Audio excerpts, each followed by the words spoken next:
How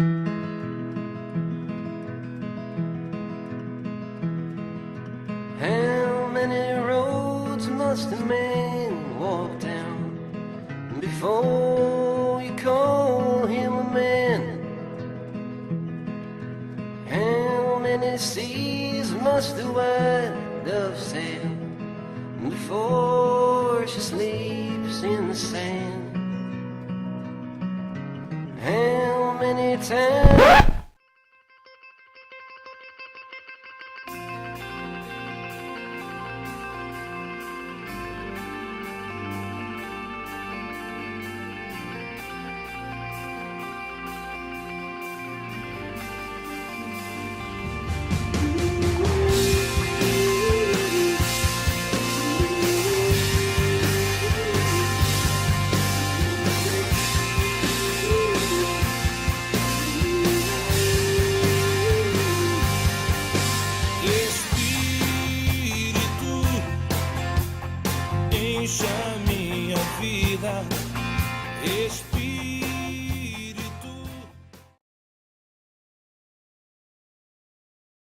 Pode ser editado depois no vídeo, né? Mas se vocês me virem ou têm visto o Rafa ou o William quando prega, olhando muito para o lado aqui, que a gente está com retorno de vídeo agora aqui.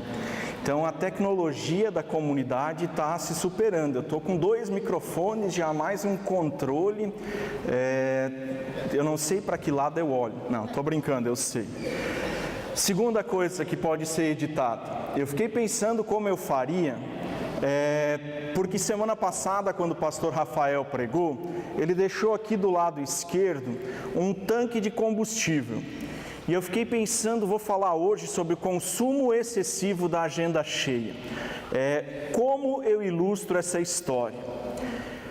E como a minha solução foi meio pirotécnica, eu deixei ela de lado. Eu tinha pensado em deixar algumas agendas aqui e em algum momento acionar alguma coisa que desse fogo nesse troço e elas fossem consumidas.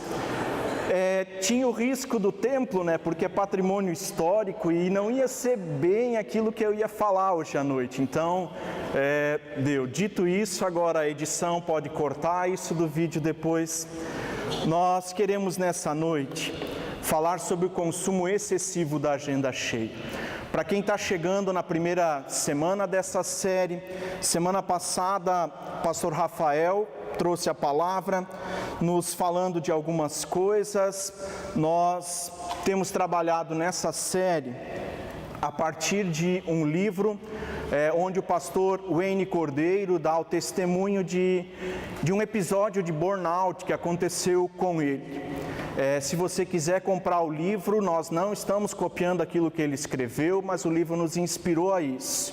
Se você quiser ter acesso à pregação do pastor Rafael, você pode acessar, ela já está postada na íntegra, tanto pelo site da comunidade, apostolopedro.com.br, ou pelo Facebook, Comunidade Luterana Apóstolo Pedro, certo, Rafa?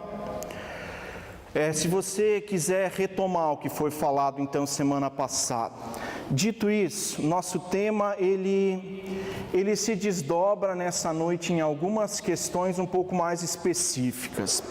Como a nossa agenda influencia naquilo que a gente vai vivendo e inclusive das coisas que nós não vamos vivendo. Todos nós temos uma agenda. Ainda que você não tenha uma agenda de papel, você tem uma agenda. Tem alguma coisa que orienta o teu dia. Você acorda e vai fazer determinada coisa. Depois disso, outra e outra e outra, ainda que não esteja no papel.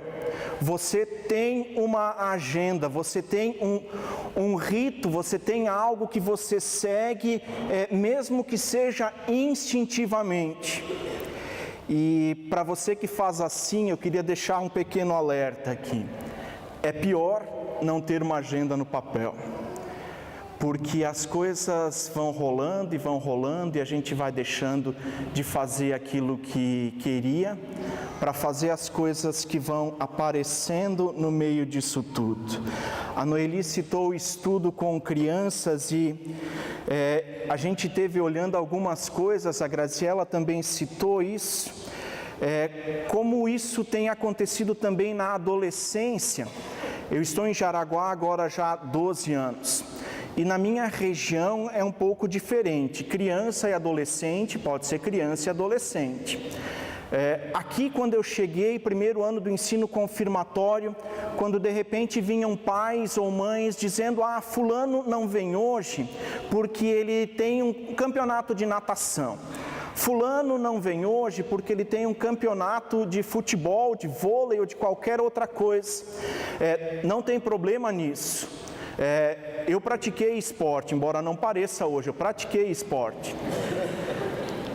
Não tem problema em praticar esporte, mas ao mesmo tempo eram as mesmas crianças que faziam natação, vôlei, xadrez, aula de inglês, de alemão.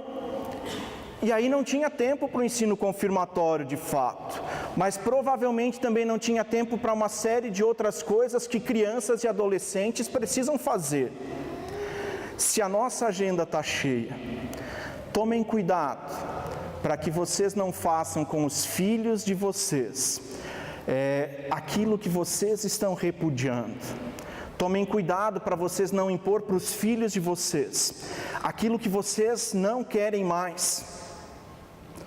Porque a gente faz isso, inclusive inconscientemente. Adolescentes com o dia cheio. Também consigo imaginar que a maioria de nós já em algum momento deixou de fazer algo que queria fazer, porque tinha outra que ele precisava fazer no lugar daquilo.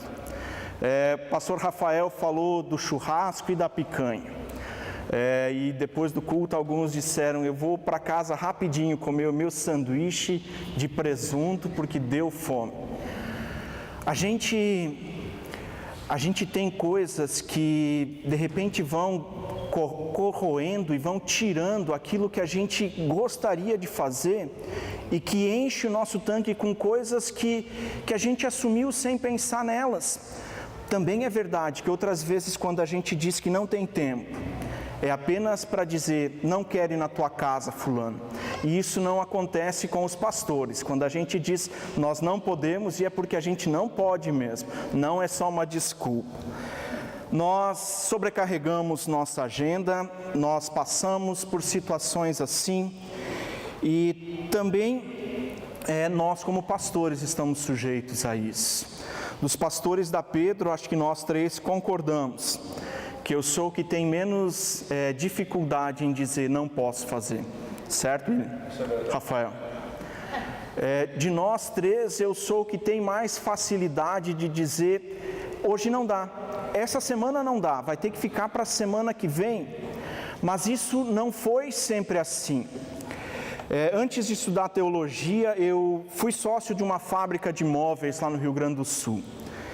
E se vocês já tiveram experiências com marceneiros, vocês sabem que esse povo é enrolado. Eles marcam de entregar no dia 25 de novembro. E de repente você olha para o calendário, é 15 de dezembro, e o sujeito não entregou aqueles móveis da tua cozinha. E aí você liga para ele e ele diz, só depois do Natal. Talvez não tenha sido tão drástico contigo.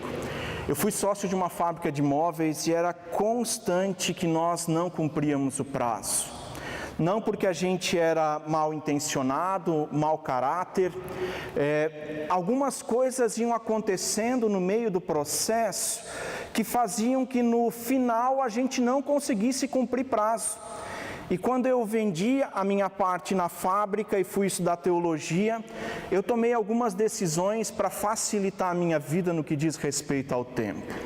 E eu ouvi alguém falando, eu não lembro nomes e por isso eu não vou citar, de que ele ilustrou isso com um vidro grande, e ele tinha um monte de pedras grandes, pedras menores e um balde com água. E ele perguntou para o pessoal se ele conseguiria colocar aquilo tudo dentro daquele vidro. E o pessoal disse, não serve, o volume parecia muito maior do que aquilo que caberia no vidro. E a pessoa foi colocando primeiro as pedras grandes, depois as outras, até as mais finas, e no final ele derramou o balde de água dentro daquele troço. E serviu. E eu disse, é isso que eu preciso para a minha agenda. É assim que eu vou fazer. Só que não funcionou tão bem também. Porque eu também tenho problemas com o tempo. De repente eu boto coisas grandes dentro e não dou mais atenção para as pequenas. Ou coisas grandes que naquela semana eu esqueci de botar na minha agenda. E geralmente, no meu caso, eu estou falando de mim.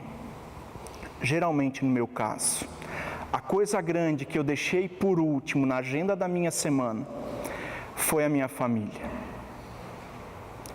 E eu me preocupei com o trabalho, eu me preocupei com os grupos da comunidade, me preocupei com pessoas, com o casamento que ia acontecer. E a Graziela e o Heitor ficaram do lado de fora e eu olhava, e agora? Como eu boto essa pedra de volta, ou como é que eu coloco essa pedra dentro? Ainda que eu seja aquele que tem mais facilidade com isso, nem sempre sobra tempo. Quero mostrar um videozinho, prestem atenção lá. Cada vez mais sem tempo. Uma pesquisa mostra que 3 em cada 10 habitantes se considera um escravo do relógio. Muitas pessoas até pagariam para ter 1 hora a mais no dia. Numa avenida movimentada de Salvador, difícil encontrar alguém que possa parar 1 minuto para dar entrevista. Eu tô indo pra casa porque eu tenho que estudar, que eu tenho prova essa semana. Eu com pressa. Vou fazer o pagamento, voltar pra trabalhar rapidinho. As 24 horas do dia não têm sido suficientes para o brasileiro. Segundo o levantamento do IBOPE, 35% da população do país se sente escrava do tempo. Gente que faz tarefas simultâneas para poder dar conta de tudo. À 1 da tarde, Marina está voltando do primeiro emprego. O horário de almoço serve para fazer as demandas da casa e ainda como preparação para a segunda jornada. Agora começa uma segunda parte, que eu chamo de segundo round. E à noite eu tenho aula, hoje é um dia que eu tenho aula, então eu tenho que correr muito, não posso me atrasar. Uma pesquisa mostrou que 1/3 dos brasileiros estaria disposto a comprar horas para aumentar o dia. As mulheres pagariam em média R$50, já os homens se mostraram mais insatisfeitos com a falta de tempo e responderam que desembolsariam até R$85 para ter 1 hora a mais em um dia de folga. Alexandre tem uma empresa de segurança eletrônica. Ele estaria disposto a pagar para ter um dia mais longo. Vamos tirar aí 10%, pelo menos do que ganha no mês, quem sabe? Pagaria tranquilamente. Como se fosse um dízimo da tranquilidade. No meio de tanta gente sem tempo, Mirella encontrou uma profissão. Ela é uma personal organizer e cobra para organizar a vida de quem anda brigando com o relógio. Sugiro que as pessoas mantenham atualizada uma agenda com os compromissos diários, semanais e mensais, e ter uma visão das atividades diárias é fundamental para você ter um controle maior dessas tarefas, conseguir se planejar com antecedência e evitar os imprevistos. E aí, você se identificou com alguém? Nós temos alguns baianos aqui na comunidade, mas me surpreendeu que a pesquisa foi feita na Bahia. E os baianos dizendo que não tem tempo. Quem riu mais alto foi o Scott, Diego.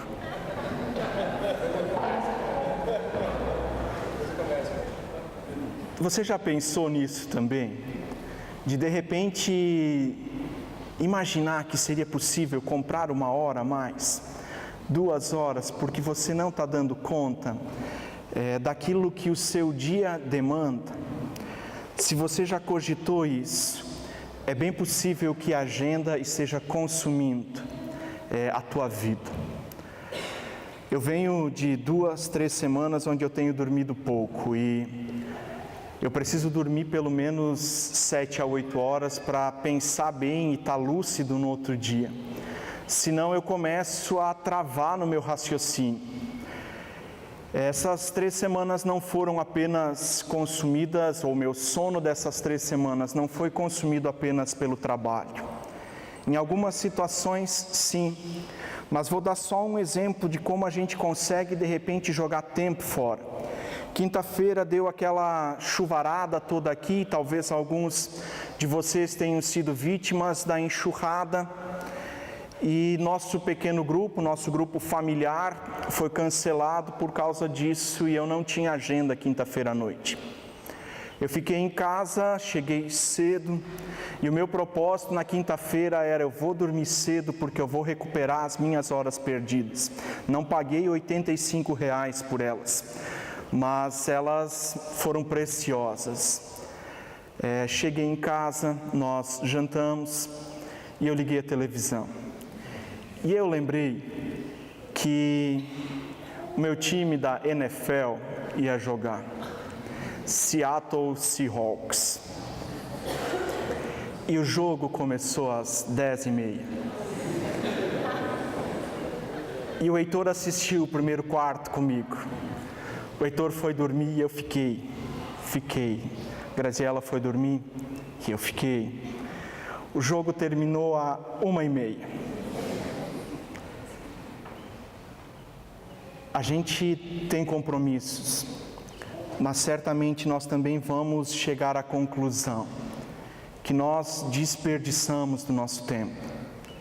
Ele some por entre os nossos dedos, como se fosse areia. Nós podemos falar da agenda que nos consome, mas, paralelo a isso, nós precisamos olhar para situações diárias que roubam o nosso tempo. Disse antes já que a minha família nem sempre tem sido prioridade na minha agenda, e quando eu monto as coisas nem sempre tem sido assim. E eu tenho decidido, tenho tentado dar prioridade para isso, por uma razão muito simples. Um tempo atrás, ouvindo um pastor um pouco mais experiente, ele disse mais ou menos assim: pastor da tua comunidade, outro pode ser. E no nosso caso já tem 2 aqui, então se eu não estiver aqui, alguém vai fazer as coisas, a comunidade não vai deixar de acontecer. E se nenhum de nós 3 estiver aqui, a comunidade vai acontecer. Pastor da tua comunidade, outro pode ser. Mas marido da tua esposa, só você pode ser. Pai do seu filho, só você pode ser.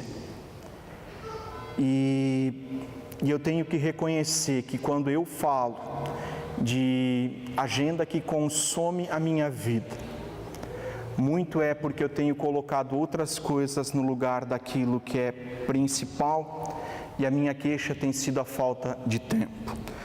Mais um videozinho. E pescar nesse final de semana? E lá eu tenho tempo para isso? Praia? Nem pensar. Estou até o pescoço de trabalho. Só hoje eu tenho 5 reuniões e já estou atrasado para a primeira. Como marido ausente? O quê? Faz 15 dias que eu não vejo nossos filhos? Mas eu dou tudo o que eles querem. Não, tá, mulher. O que é que está te faltando? Fala. Hã? Vamos conversar rapidamente, porque eu estou atrasado para a reunião. Não, você tem. Você tem tudo o que você quer, mulher. Você tem. Quer comprar um carro zero, você compra. Você quer trocar de apartamento, você troca. Tem não sei quantos cartões de créditos para gastar com o que você quiser. O que é que está te faltando? Não, me fale, eu te compro. Quer? Amor, carinho, companheirismo. Não, mulher, não tem tempo para essas frescuras, não. Não, tenha dó, vou desligar, tô atrasado, tchau. Paciência.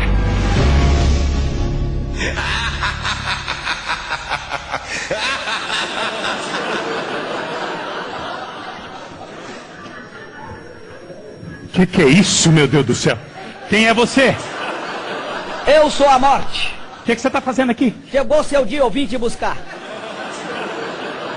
Você tá louco? Eu não tô doente nem nada? Isso é o que você pensa. Há quanto tempo não vai ao médico? Uns 5 anos. Sou sadio igual um coco, sei lá. Consta no meu fichário que você bebe muito, fuma muito, trabalha em excesso, não faz exercício, tá com a veia entupida, colesterol alto. Conclusão, vai dar um infarto agora e eu vim, ó.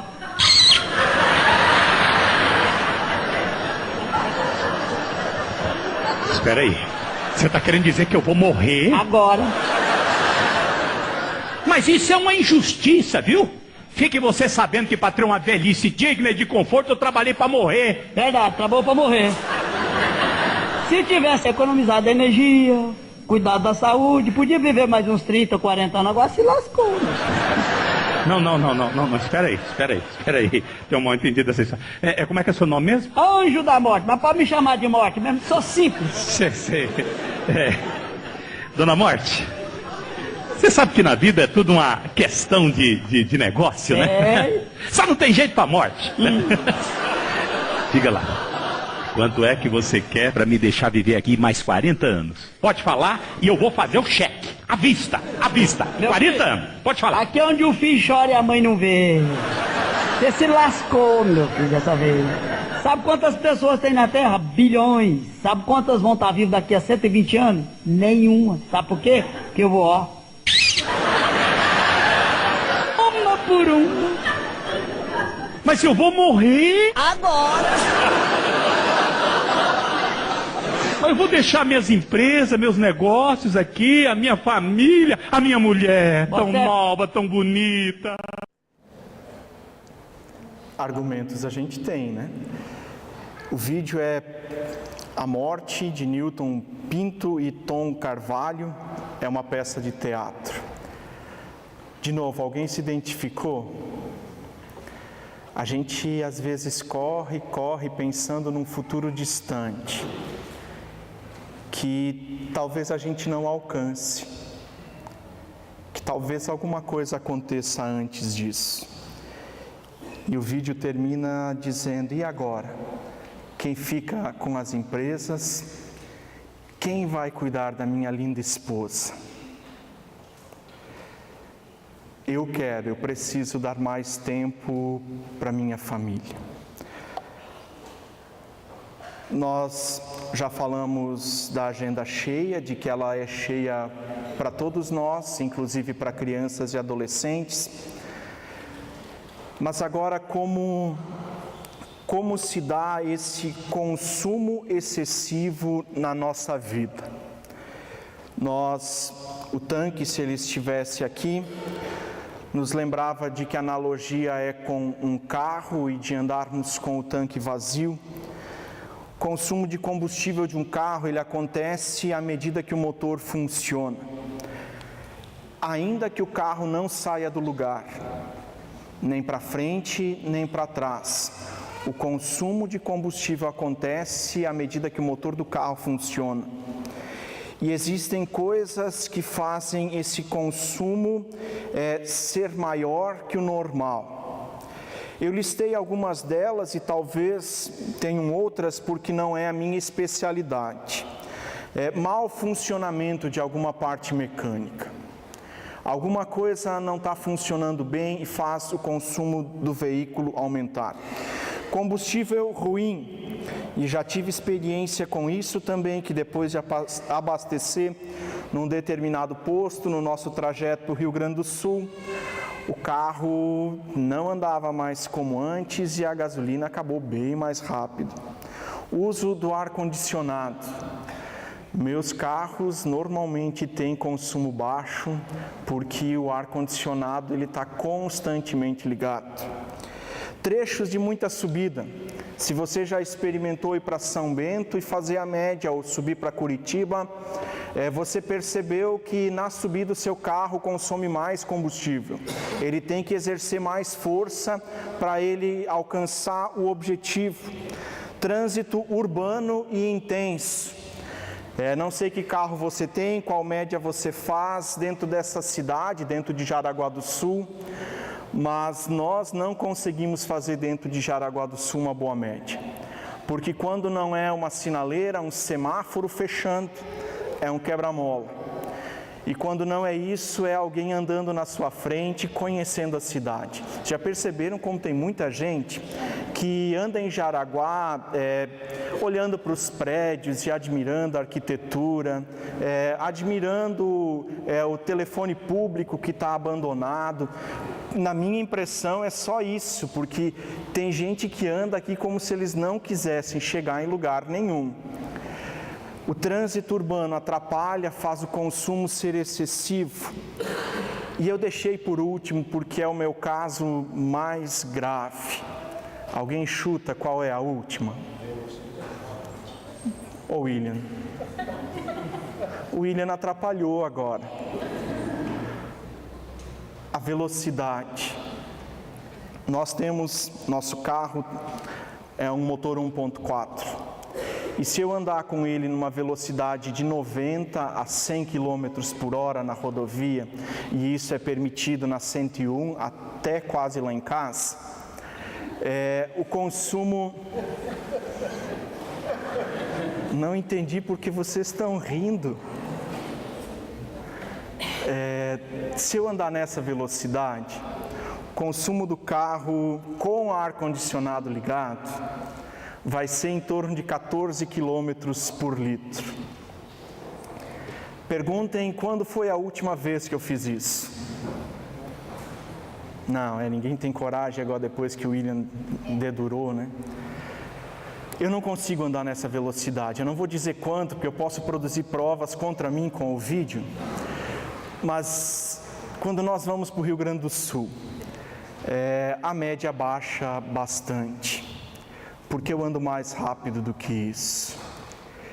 A gente sabe isso do nosso carro. Quem tem carro, quem dirige, sabe que a questão do consumo está relacionada a algumas coisas que nós fazemos ou deixamos de fazer, o lugar que a gente abastece, a qualidade daquilo que a gente abastece, e disso o pastor Rafael falou bastante na semana passada. Onde nós abastecemos está ligado com a maneira como você dirige a sua vida. Se você quer chegar sempre em primeiro, tem risco de você consumir em excesso. Nós não fazemos a analogia do carro para a nossa vida.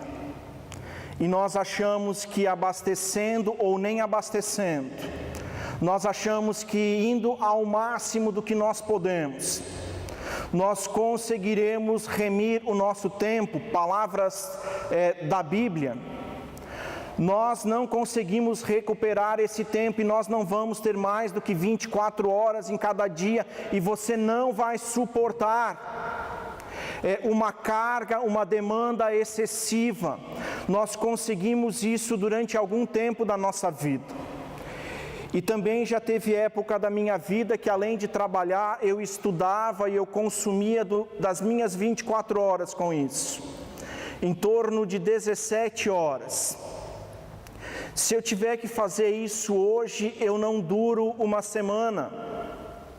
Bom, talvez eu dure e a Graziela não sobreviva, porque o meu mau humor em casa vai ser terrível. Como se dá o consumo excessivo na tua vida? Geralmente acontece porque nós não abastecemos no lugar certo. Geralmente acontece porque nós exageramos em alguma coisa. E o resultado é que a gente começa a perder o ritmo, o ânimo para continuar. Essas duas primeiras partes são apenas o diagnóstico disso. E fazer o diagnóstico da nossa realidade é relativamente fácil. Talvez tenham alguns aqui que não se enquadrem nesse processo, que estejam com a sua agenda bem organizada, que não sofram da falta de tempo, que não tenham essa desculpa para as coisas que deixaram de fazer, que investiram bem o seu tempo com a família em todos os momentos da sua vida. Mas eu não consigo imaginar que essas duas coisas não digam respeito a uma boa parte de nós.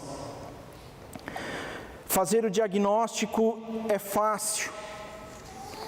E talvez para essa parte nós nem precisaríamos ter usado esse tempo. E eu quero dar um passo seguinte agora, porque nós, ou pelo menos eu, não quero me conformar com o consumo excessivo da minha agenda.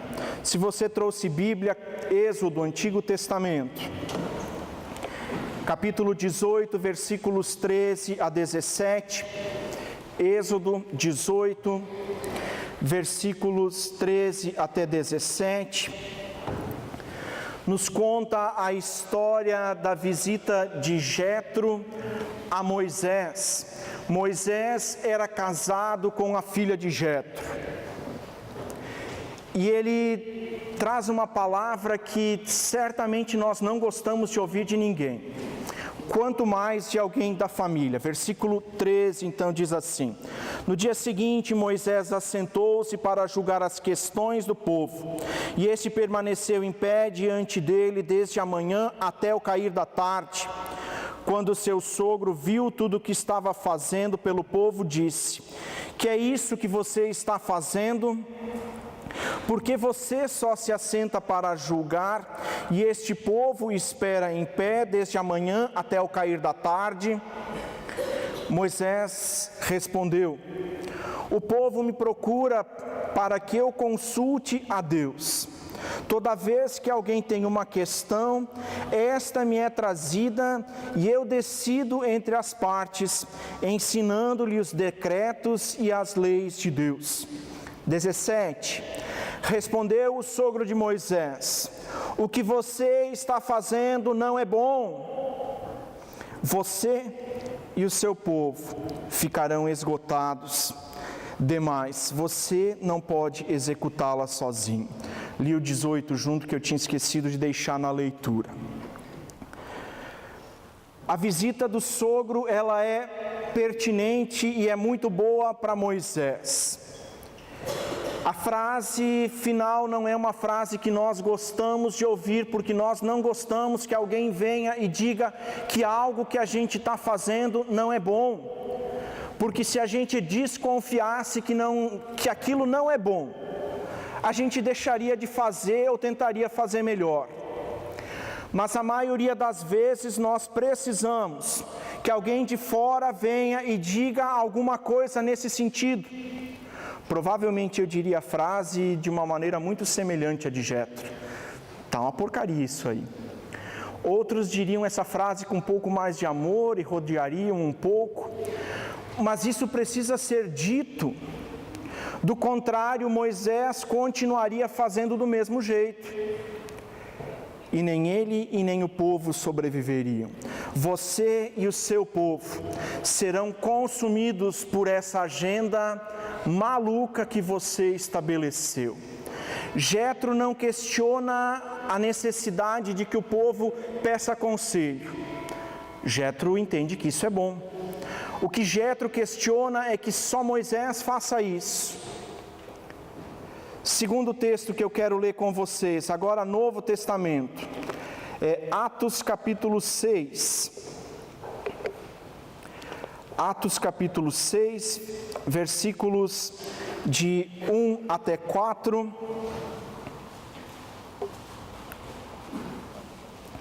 Conta uma história do início da igreja cristã, e logo no início ela já tem problemas, assim como é hoje. Atos capítulo 6, então, diz assim: naqueles dias, crescendo o número de discípulos, os judeus de fala grega, entre eles, queixaram-se dos judeus de fala hebraica, porque suas viúvas estavam sendo esquecidas na distribuição diária de alimentos.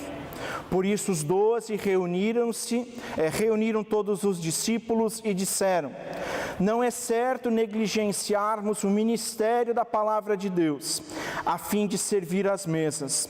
Irmãos, escolham entre vocês 7 homens de bom testemunho e cheios do Espírito Santo e de sabedoria, e passaremos a eles essa tarefa. E nós nos dedicaremos à oração e ao ministério da palavra.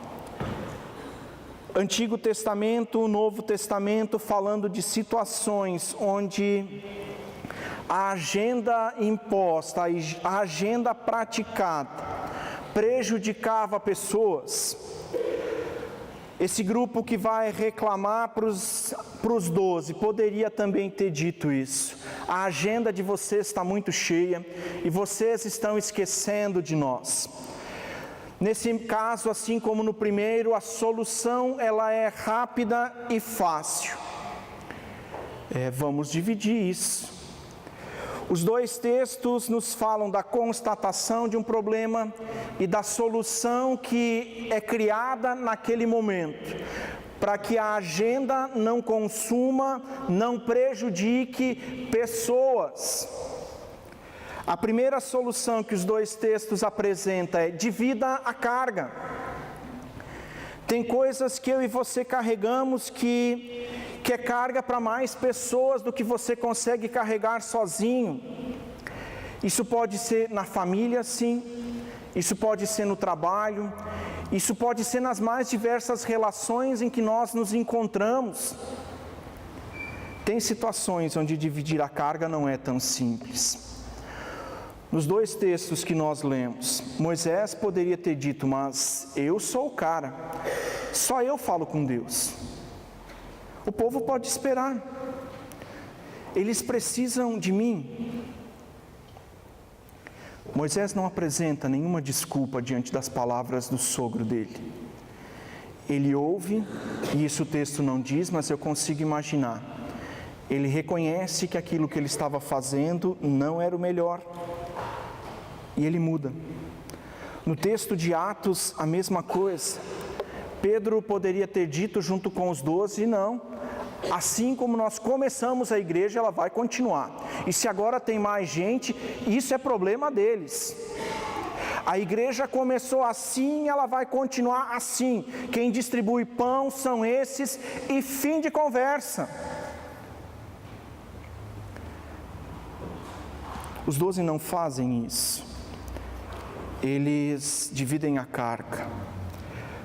Um detalhe importante nos dois textos: a gente sempre pensa que para dividir a carga nós precisamos de alguém que seja igual a nós, para que faça tão bem feito quanto nós faríamos. Você não vai encontrar uma pessoa tão perfeita quanto você é. Não existe outra pessoa tão perfeita como você. Os dois textos colocam critérios para a escolha dessas pessoas com quem dividir as cargas. No texto de Êxodo é dito que sejam homens tementes a Deus, que sejam homens inimigos de ganho desonesto. O texto de Atos também vai dar critérios, que sejam homens cheios do Espírito Santo, cheios de fé.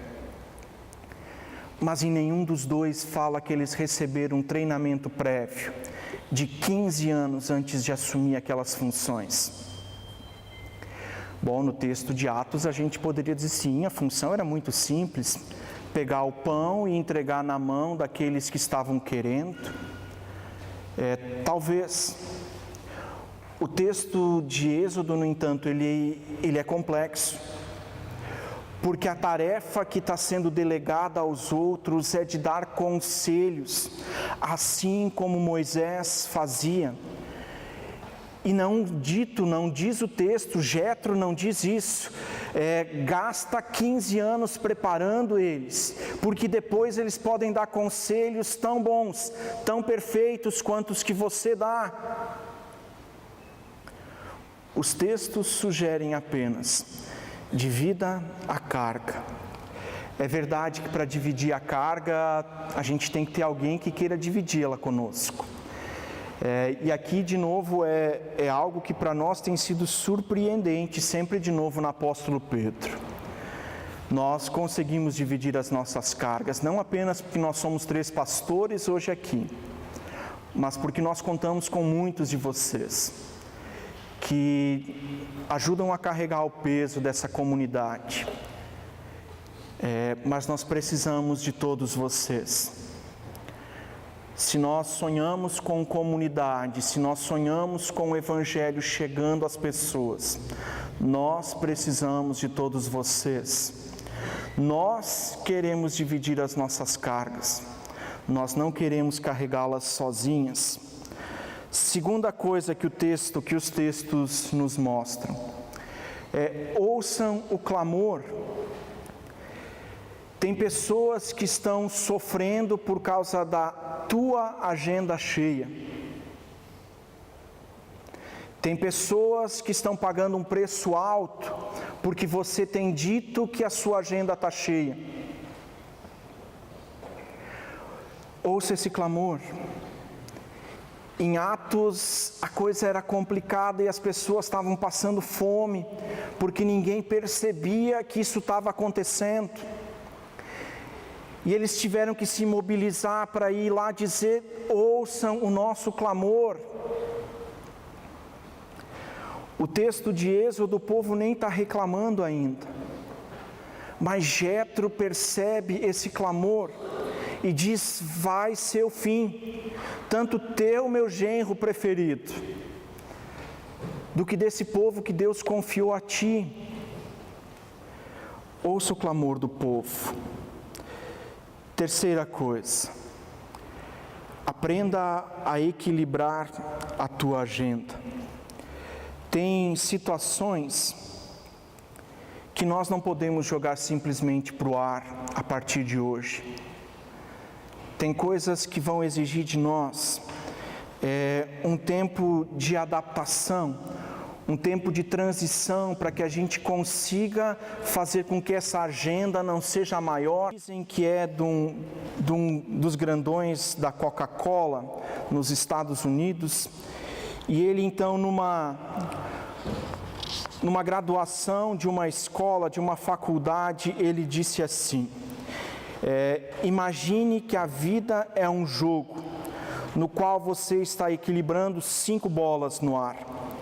Pode chamá-las de trabalho, família, saúde, amigos e vida espiritual.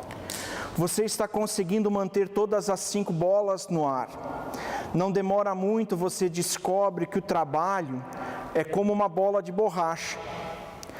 Se deixá-la cair, ela bate e volta. Mas as outras 4 bolas, família, saúde, amigos e vida espiritual, são feitas de vidro. Se você deixar cair uma delas, elas ficarão irremediavelmente arranhadas, marcadas, esburacadas, danificadas ou até mesmo se quebrarão.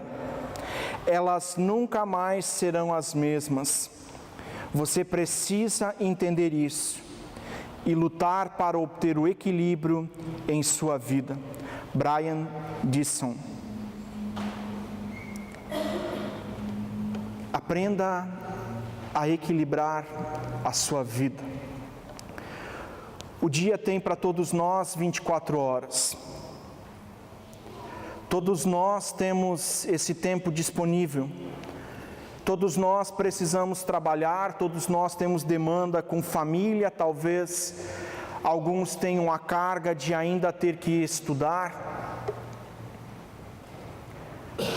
E no meio disso tudo, eu e você precisamos aprender a equilibrar a nossa agenda. A decisão, ela é sua. Ninguém vai impor isso a você. Com isso eu não estou dizendo que você tem que sair daqui agora e jogar a sua agenda fora. Com isso eu não estou dizendo que você tem que sair daqui e amanhã de manhã, no primeiro instante que você chegar no seu trabalho, você dizer para o seu chefe: estou me demitindo. Com isso eu não estou dizendo que você tem que chegar para o seu chefe e dizer: não quero mais fazer essas funções. Tem coisas que nós precisamos ir colocando no seu devido lugar. Aprenda a equilibrar. Talvez você precise de um tempo de transição para isso acontecer, que pode ser grande, mas é possível. O consumo excessivo da agenda cheia não pode, não deve ser aquilo que vai te matando aos poucos. A escolha é sua. Vamos colocar de pé?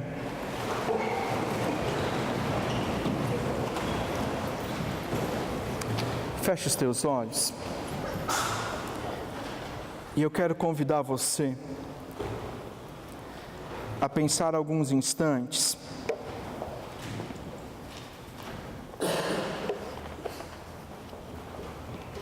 em como você pode